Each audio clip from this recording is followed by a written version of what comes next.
मैं बस में बैठा हूँ ना பஸ்ஸில் உக்காந்துருக்கேன் பஸ் में बहुत भीड़ है பஸ்ஸில் நிறைய கூட்டமாக இருக்கு मैंने बस का टिकट लिया है நான் பஸ் டிக்கெட் எடுத்திருக்கேன்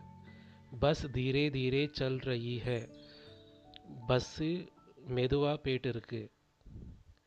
मैं बस का इंतज़ार कर रहा हूँ நான் பஸ்ஸுக்காக காத்திருக்கிறேன் बस अभी आने वाली है बस இப்போ வரப்போகுது मैं बस में खड़ा हूँ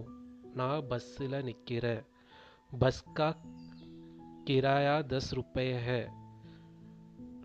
பஸ்ஸோட டிக்கெட் விலை 10 ரூபா मैं बस से उतर रहा हूँ நான் பஸ்ஸிலிருந்து இறங்கிட்டு இருக்கேன் बस स्टेशन पर पहुँच गई है பஸ் வந்து ஸ்டேஷனை